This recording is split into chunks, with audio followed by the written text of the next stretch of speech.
वाहिगुरू जी का खालसा वाहिगुरू जी की फतेह। Although I'm not a good speaker, मैं हालांकि क्लास च पढ़ाता रहना बच्चों को 10-12 का ग्रुप होंदा, so I'm a little shy, I have my own weaknesses, पर at the same time I am compelled to speak today। मैं पहली गल तो मैंने बहुत ज़्यादा खुशी हुई है बच्चों को देख के जिन्होंने मैं पिछले 2 साल तो ऑनलाइन पढ़ा रहा तो मैंने इतने बैठे दस भी रहे तो can you please stand up, I want to see all of you, so that excited me. I can see lot of faces, not just last year, even before that ਜਿਹੜੇ ਪੜ੍ਹੇ ਨੇ ਮੇਰੇ ਨਾਲ। Thank you very much, thank you thank you thank you. ਤੇ ਇਹਨਾਂ ਤੋਂ ਪਹਿਲਾਂ ਵੀ ਜਿਹੜੇ ਪੜ੍ਹੇ ਨੇ please can you stand up, I want to see all my students ਔਰ including Harbon and everyone, I want to see all of you. So the parents देख सकते हैं सारे बच्चे, I feel honored to be in their company। मैं नहीं सोचता मैं इन्होंने पढ़ाया, मैंने लगता मैं इन्होंने नाल टाइम स्पेंड किया। It was so lovely। So you can sit। So it was a wonderful experience spending time with these kids। ਇਹ ਗੱਲ ਮੈਂ ਇਸ ਲਈ ਕਹਿ ਰਿਹਾ ताकि पेरेंट्स इनकरेज होਣ कि how wonderful this experience is ਕਿ ਜਦੋਂ ਤੁਸੀਂ ਬੱਚਿਆਂ ਨੂੰ ਪੜ੍ਹਾਉਂਦੇ ਹੋ ਤੁਸੀਂ ਉਹਨਾਂ ਨਾਲ ਟਾਈਮ ਸਪੈਂਡ ਕਰਦੇ ਹੋ। ਔਰ ਮੈਨੂੰ ਇਹ ਵੀ ਪਤਾ ਵੀ ਤੁਸੀਂ ਡਰਦੇ ਵੀ ਹੋ, ਹਰ ਇੱਕ ਬੰਦਾ ਸੋਚਦਾ ਨਹੀਂ ਮੈਂ ਤਾਂ ਕਦੇ ਟੀਚਰ ਬਣੇ ਹੀ ਨਹੀਂ, ਮੈਂ ਤਾਂ ਕਦੇ ਪੜ੍ਹਾਇਆ ਹੀ ਨਹੀਂ, ਮੈਂ ਕਿਵੇਂ ਪੜ੍ਹਾਉਂਗਾ। So don't worry about that, that is our job to figure it out ਕਿ ਤੁਹਾਨੂੰ ਕਿਹੜੇ ਟੂਲਸ ਪ੍ਰੋਵਾਈਡ ਕਰਨੇ ਨੇ। ਬਸ ਤੁਹਾਨੂੰ ਸਿਰਫ ਪੰਜਾਬੀ ਪੜ੍ਹਨੀ ਆਉਣੀ ਚਾਹੀਦੀ ਆ ਤੇ ਤੁਹਾਨੂੰ ਸੁਣਨੀ ਆਉਣੀ ਚਾਹੀਦੀ ਆ। So rest is our job to and we need lot of teachers. ਤੇ ਹਾਲਾਂਕਿ ਮੈਂ ਕਮਿਟਡ ਆ, ਇਸ ਸਾਲ ਫੇਰ ਮੈਨੂੰ ਪੜ੍ਹਾ ਰਿਹਾ, ਪਰ sometimes you know life it's very demanding. ਘਰਦਿਆਂ ਦੀਆਂ ਡਿਮਾਂਡਸ ਹੁੰਦੀਆਂ ਨੇ ਤੇ ਉਸ ਸੰਡੇ ਨੂੰ ਤਾਂ then I make myself available here. So ਇਸ ਲਈ ਜੇ ਹੋਰ ਟੀਚਰ ਹੋਣਗੇ then it's easy to carry on this school. So ਇੱਕੋ ਹੀ ਬੰਦਾ ਜਾਂ ਇੱਕੋ ਹੀ ਟੀਮ ਇਹਨੂੰ ਜ਼ਿਆਦਾ ਦੂਰ ਤੱਕ ਨਹੀਂ ਲੈ ਕੇ ਜਾ ਸਕਦੀ। So we need to bring more people in to make it happen for the long run. Another thing I want to share with students, मैं हमेशा कहना हूँ, हालांकि भैन जी ने मिसिज एवरेस्ट ने बहुत गल्लां कहियां गुरबाणी बारे, ये स्कूल के जिहड़े साडे गोल्स ने बड़े हाई गोल्स ने। कई बार तो मैंने ये भी लगता कि वाकई असीं इन्ने गोल अचीव कर सकते हैं या नहीं कर सकते। Sometimes I doubt myself in such a short time, but we are doing our best. So apart from what भैन जी सैड, हुण बच्चों मैं एक होर गल कहण जा रहा कि don't underestimate what you are learning here. Some kids जो ये तो उड़ा ही आ, कई माँ बाप इन्हूं बड़ा रिडिकुल करते, मैं बड़ा हैरान पढ़े लिखे उही समझदा भी पंजाबी पढ़ना तो बस पुतनी अनपढ़ां दा काम हुंदा। Some people take it to that level. पहला तो मैं सारिਆਂ ਨੂੰ ਦੱਸ देना कि मैं आप इंजीनियर हाँ और मेरी 2 ग्रेजुएशन कीतियां। मैं इकोनॉमिक्स मैथमैटिक्स के विच भी मेरी बैचलर्स आ और मेरी सिविल इंजीनियरिंग भी बैचलर्स आ और 4 साल तक मैं रिटायर हो गया। So I am done with my life, पढ़ लिया, जॉब कर दी, सब कुछ कर लिया। So now I am concluding. So हुण जे मैं कंक्लूड कर रहा at this my age, that conclusion mean something. वो कंक्लूजन मेरा यही है कि लैंग्वेज सीखनी बहुत ज़्यादा मुश्किल होती है। मैं मैथ भी पढ़ लिया, पढ़ाया, मैं chemistry, physics, name any subject, I am good at it. And trust me, तुसीं सारे बड़े बराए करते हो, माँ बाप बड़े बराए करते हो, साडा बच्चा डॉक्टर बन रहा, इंजीनियर बन रहा। It's nothing compare to learning a language. ये उड़ा आड़ा सारे सीखनी है, कन्ने बिहारियां सीखनियां, इन्होंने मनाउणा, इन्होंने जोड़ना, ओहो फिर उन्होंने मीनिंग सीखने, फिर उन्होंने। सो ट्रस्ट मी, ਜਦੋਂ ਤੁਸੀਂ ਇਹ ਲੈਂਗੁਏਜ ਸਿੱਖ ਰਹੇ ਹੋ ਤੁਹਾਡਾ ਬ੍ਰੇਨ ਇੰਨਾ ਸ਼ਾਰਪ ਹੋ ਰਿਹਾ ਔਰ ਇਹਦਾ ਤੁਹਾਨੂੰ ਖੁਦ ਨੂੰ ਨਹੀਂ ਪਤਾ ਕਿ ਤੁਸੀਂ ਕਿੰਨੇ ਸ਼ਾਰਪ ਹੋ ਰਹੇ ਹੋ, ਤੁਹਾਡਾ ਬ੍ਰੇਨ ਕਿੰਨਾ ਡਿਵੈਲਪ ਹੋ ਰਿਹਾ ਇਹ ਸਾਰੇ ਪ੍ਰੋਸੈਸ ਦੇ ਵਿੱਚ। So don't take it so lightly. मैं पेरेंट्स ਨੂੰ भी इनकरेज करना और बच्चों भी इनकरेज करना। डोंट थिंक कि एवं स्कूल कई बच्चे समझते हैं, मैं ईवन मेरे घर ਦੇ ਵਿੱਚ मेरे ऑन फैमिली मैंबर्स ਇਹਨੂੰ ਬੜਾ ਰਿਡੀਕੂਲ ਕਰਦੇ ਆ। ਪੰਜਾਬੀ ਸਕੂਲ ਇਹ ਤਾਂ ਕੀ ਲੈਣਾ, ਲੈਂਗੁਏਜ ਤੋਂ ਕੀ ਲੈਣਾ, ਅੱਜ ਕੱਲ੍ਹ ਇਹਦੀ ਫਿਊਚਰ 'ਚ ਕੀ ਇਹਦਾ ਸਕੋਪ ਆ। So people make all those comments, nonsense comments, because they don't know the value of it. ਤੇ ਮੈਂ ਤੁਹਾਨੂੰ ਦੱਸਾਂ, ਮੈਂ ਉਰਦੂ ਸਿੱਖਣ ਦੀ ਕੋਸ਼ਿਸ਼ ਕੀਤੀ ਜਿਵੇਂ ਤੁਸੀਂ ਪੰਜਾਬੀ ਸਿੱਖ ਰਹੇ ਹੋ। ਸੋ ਮੇਰਾ ਦਾਦੇ ਨੂੰ ਉਰਦੂ ਆਉਂਦਾ ਸੀ ਤਾਂ ਮੈਂ ਤੋਂ ਅਲਫਬੇ ਸਾਰੇ ਮੈਨੂੰ ਪੈਂਤੀ ਉਰਦੂ ਦੀ ਆਉਂਦੀ, ਲਿਖਣੀ ਵੀ ਆਉਂਦੀ ਆ ਉਰਦੂ, ਪਰ ਮੈਂ ਅੱਖਰ ਜੋੜਨੇ ਨਹੀਂ ਸਿੱਖੇ। ਫਰਦਰ ਟਾਈਮਿੰਗ ਮੈਂ ਮੂਵ ਹੋ ਗਿਆ ਐਂਡ ਆਈ ਰਿਗਰੈਟ। ਹੁਣ ਮੇਰਾ ਇਹ ਆ ਜਿੱਦਣ ਮੈਂ ਰਿਟਾਇਰ ਹੋ ਗਿਆ ਸਭ ਤੋਂ ਪਹਿਲਾਂ ਮੈਂ ਉਰਦੂ ਸਿੱਖਣੀ ਹੈ। ਸੋ ਦਿਸ ਇਜ਼ ਮਾਈ ਗੋਲ ਕਿ ਮੈਂ ਫਿਰ ਉਰਦੂ ਕਿਉਂ ਸਿੱਖਣੀ ਆ, ਕਿਉਂਕਿ ਉਰਦੂ ਕਿਸੇ ਨੂੰ ਨਹੀਂ ਆਉਂਦੀ, ਫਿਰ ਮੈਂ ਆਪਣੀਆਂ ਡਾਇਰੀਆਂ ਪਰਸਨਲ ਲਿਖਿਆ ਕਰਨੀਆਂ, ਮੈਂ ਫਿਰ ਕਿਸੇ ਦੇ ਖਿਲਾਫ ਕੁਝ ਵੀ ਲਿਖ ਸਕਦਾ। So no one can understand what I ਸੇ।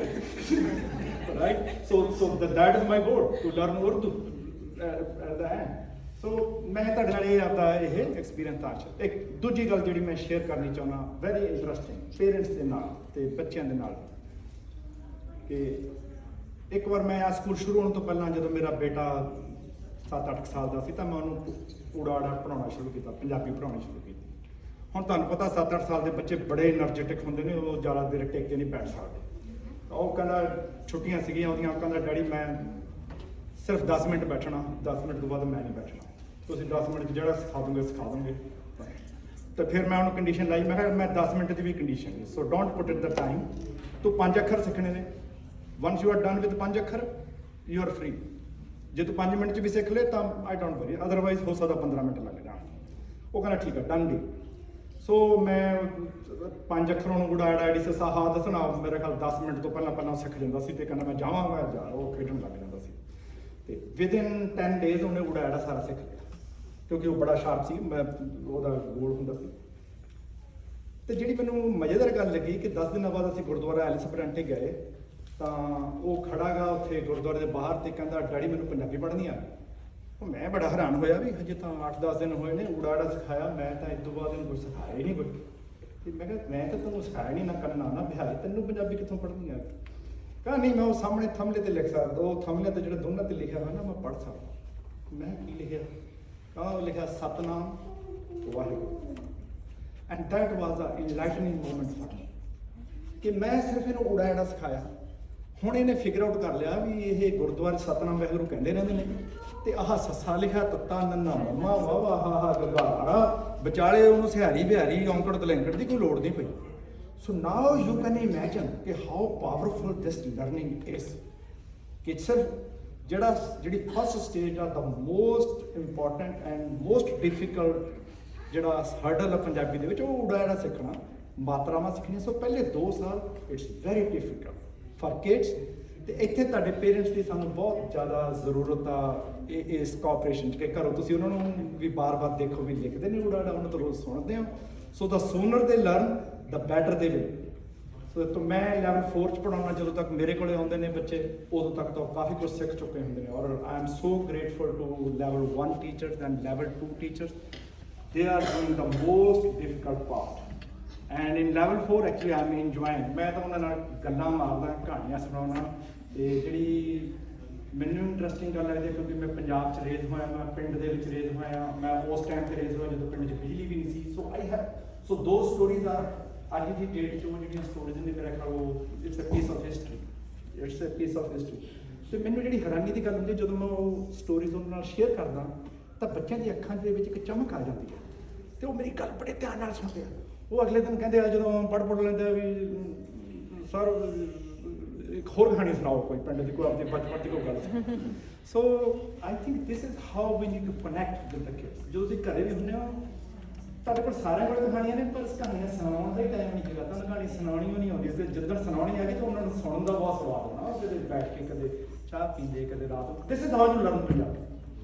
ਇੱਕ ਹੋਰ ਵੀ ਮਜ਼ੇਦਾਰ ਦੱਸਦਾ ਪੰਜਾਬੀ ਦੀ, ਇਹ ਤਾਂ ਬੱਚੇ ਨੇ ਆਪਣੇ ਪੰਜਾਬੀ ਨੇ ਕਲਚਰ ਦੇ, it's very easy for them to learn Punjabi ਜਦੋਂ ਘਰੇ ਬੋਲੋਗੇ। ਮੇਰਾ ਦੋਸਤ ਹੈ ਜਾਪਾਨ ਦੇ ਵਿੱਚ, ਪੰਜਾਬੀ ਆ, ਅਸੀਂ ਇਕੱਠੇ ਪੜ੍ਹੇ, ਪਰ ਉਹਦਾ ਜਾਪਾਨਣ ਨਾਲ ਵਿਆਹ ਹੋਇਆ, ਤੇ ਉਹਦੀ ਵਾਈਫ ਜਿਹੜੀ ਆ ਉਹ ਇੰਨੀ ਵਧੀਆ ਪੰਜਾਬੀ ਬੋਲਦੀ ਆ। ਜਦੋਂ ਕਦੇ ਇੱਥੇ ਆਏ ਮੈਂ ਤੁਹਾਨੂੰ ਗੁਰਦੁਆਰੇ 'ਚ ਉਹਨੂੰ ਪੰਜਾਬੀ ਬੋਲਦੇ ਨੂੰ ਦਿਖਾਊਂਗਾ, ਤੇ ਤੁਸੀਂ ਉਹਦੇ ਨਾਲ ਗੱਲਾਂ ਕਰ ਸਕਦੇ ਹੋ।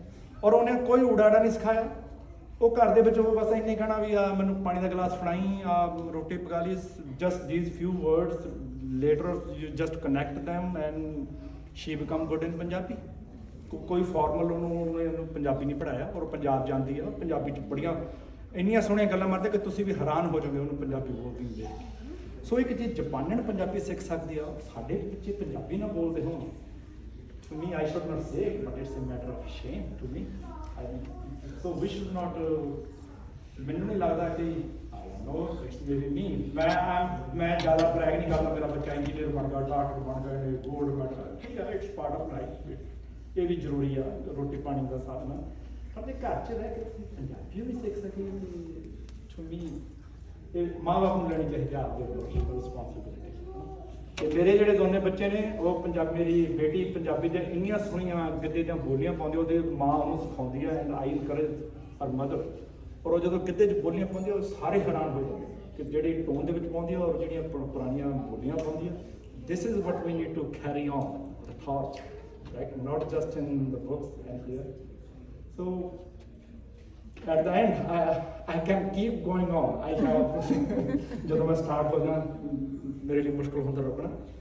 But at the end, I want to thank you all for being part of this mission, especially parents, ਤੇ ਬੱਚੇ ਖਾਸ ਕਰਕੇ, ਔਰ ਇੰਨੇ ਪਿਆਰੇ ਬੱਚੇ ਨੇ ਤੁਹਾਡੇ, and we enjoy their company. Or not just the sharp ones, the sharati ones. They are I remember them all. I met them all, and I enjoyed all of them. Right? So please, Sare, be a part of the team. So don't just sit behind. So be a member. Become a teacher. There are a lot of things you can do. So ਇਹ ਨਾ ਸੋਚੋ ਕਿ ਕੋਈ ਹੋਰ ਸਾਡੇ ਕੋਈ Khalsa school ਦੀ team ਹੈ ਇਹੀ ਸਾਰਾ ਕੁਝ ਕਰ ਰਹੀ ਆ। So we can not carry it on forever. So it's ਇੱਕ ਦਰਿਆ ਦੀ ਤਰ੍ਹਾਂ ਤੇ ਵਗਦਾ ਰਹਿਣਾ ਚਾਹੀਦਾ। ਇਹਦੇ ਵਿੱਚ ਨਵੇਂ ਬੰਦੇ ਆਉਣੇ ਜਾਂਦੇ ਚਾਹੀਦੇ, ਸਟੂਡੈਂਟ ਵੀ ਆਈ ਜਾਣਗੇ ਜਾਈ ਜਾਣਗੇ। ਸੋ ਮੇਕ ਦਿਸ ਫਲੋ ਸਮੂਥਰ। ਸੋ ਇੰਨਾ ਕੁਝ ਕਹਿੰਦੇ ਹੋਏ ਸੋ ਕੋਈ ਗਲਤੀ ਦੇ ਲਈ ਮੈਂ ਮਾਫੀ ਚਾਹੁੰਦਾ। So thank you very much. Waheguru ji ਕਾ ਖਾਲਸਾ, ਵਾਹਿਗੁਰੂ ਜੀ ਕੀ ਫਤਿਹ। Thank you so much.